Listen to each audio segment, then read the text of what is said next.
Let's talk about Peter Mandelson. What was it, 3 weeks ago? Or was it longer? 3 weeks ago. He had to, he was sacked as our ambassador to Washington, our man in America. This was a job that the Prime Minister had deemed he was capable of doing. But soon emails emerged from him, that man Jeffrey Epstein again, in which Mandelson's relationship with this convicted paedophile after he was convicted proved to be untenable. Talking about him being his best friend, and we must all help you in your hour of need, and you know, we'll try and work out a strategy to get you off the hook, that kind of thing.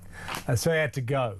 He actually refused to resign and was furious when Starmer said, well, in that case, you are sacked.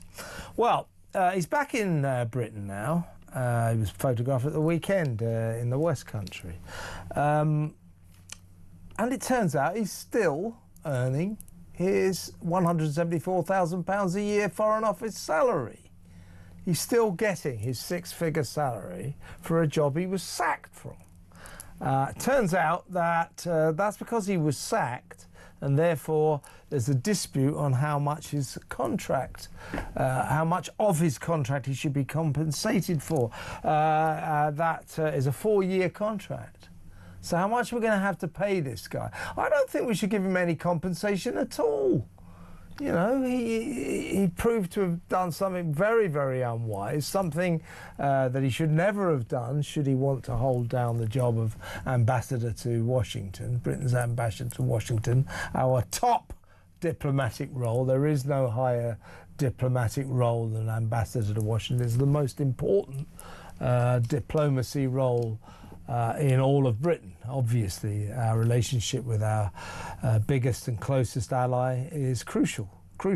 This guy turned out he'd been living his life in a way that made that unsustainable. So somewhere or other, apparently we still have to compensate this guy for having the terrible judgment to maintain his close friendship with a convicted paedophile. I don't see why we have to compensate him, but apparently we do. But here he is, back in Britain, still on his ambassadorial salary, £174,000 a year. Nice lack of work if you can get it, isn't it? Let's talk to political strategist Pete Barnes. Hi, Pete. This is just typical of Westminster, isn't it? You know, this kind of, what the hell, you know, it's just a few quid here, a few quid there. This is our money. This is taxpayers' money. We ought to constitutionally do something about this. The ability of politicians who fall from grace to still have their snouts in the trough, to still be taking taxpayers' money. Don't you think it is an ongoing scandal that this guy, Peter Mandelson, sacked from his important role, brought the country into disrepute, shamed this nation, is still getting his six-figure salary, 174 grand a year, for a job he no longer does? What is that all about? Well, you know, who will rid us of this troublesome ambassador seems to be the phrase around Westminster at the moment, that's for certain. But this is the difference. Allow me to be the translator of Westminster to normal English. Dismissed is not the same as withdrawn. So basically, he hasn't technically been fired. Now, politically, he definitely has. But in terms of the administration, he hasn't, because he is technically a servant of the crown. So for that, you need certain kind of procedures to follow and certain steps, and more importantly, legal justification. This is what's not there at the moment, and it's deeply concerning that the Foreign Office is hiding behind HR matters as a kind of cover-all because they don't have actual grounds to fire him. This is the problem, is that whilst his friendship is, I think, morally repugnant, there is not really a classification for him not to have the job, which staggers me beyond belief, but yeah. Well, I mean, you know, you say that, Pete, but what we're talking about, I've just looked up, by the way, it's September the 11th he got fired. Yeah, so we're talking about well over a month. So he's still drawing this handsome amount of money. You say that there's no real technical reason to fire him. Couldn't you just say, brought the country into disrepute, therefore you breached your contract? Well, unfortunately, that sets a precedent. If you're doing that, we'd have no ambassadors and no civil servants and no politicians. It would bring in the country Yeah, into but disrepute. this is the kind of nonsense up with which the people of this country won't be prepared to put for much longer.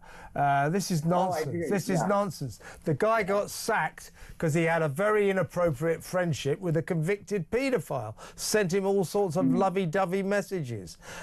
He's in the same trouble over Jeffrey Epstein as the Duke of, or the former Duke of York, Prince Andrew is. You know, you say they don't. I think they do have a technical. It's a question of wanting to sack him, and they should say you breached your contract, you brought the country into disrepute, you're out, go, you're not getting any money, shouldn't they? Yeah. Oh, I completely agree, and I think you're 100% right that, you know, it's without doubt that the guy had to be fired. I don't think he should have got the job in the first place. Yeah, well, there is that. Yeah, you're right about that. Yeah. I know. The guy in the pub at the end of my road could have told you after 12 pints, don't hire Peter Mandelson. You know, this was bound to happen, but here we are. But this is the problem. It sets the precedent. And like you said, it is the lack of moral conviction I find deeply concerning from not only the civil service, who, you know, would oversee this, but the Prime Minister himself, who can intervene. Let's not forget, he is the Prime Minister. And, you know, he could actually force us along. They're hiding behind bureaucracy. They're hiding behind the systems and all the definitions and all this wordplay to protect themselves. And that it's not just to protect them now, it's to protect themselves in the future. This is the problem. When we talk about the blob and Westminster working against the people, it is this type of thing that needs to be cut out and cut out quickly. Yeah, I agree with you. You know, the Westminster cesspit, you know, it's almost like nothing succeeds like scandal, like, you know, Angela Rayner, you know, who basically tried to dodge paying stamp duty tax, then tried to lie her way out of it. Absolutely gone in disgrace. She had to step down as Deputy Prime Minister and Housing Secretary. And the next thing we learned couple of weeks later, 2-3 weeks later, is, oh, she's still got her ministerial BMW because it's a security issue. In other words, doesn't matter what scandal you get into in Westminster, you keep your money, you keep your perks, you don't pay the price. So that's got to finish, that's got to end, hasn't it? Yes, and it's why I think, when we were talking on Friday about Prince Andrew, that we actually have this Act of Parliament, that we actually use these moments as lines in the sand now, and we say no more. We actually follow through and hold people accountable for just being terrible people and awful for the British nation and its people. Yet again, the master of the dark arts, his spell is yet lingering around with us, and the taxpayers footing the bill. It is absolutely ridiculous, and this is even a thing. But it has become a thing because the Westminster blob is allowed to protect itself. It's gone unchecked for too long, and too many people look the other way and have just said, well, that's just how it is.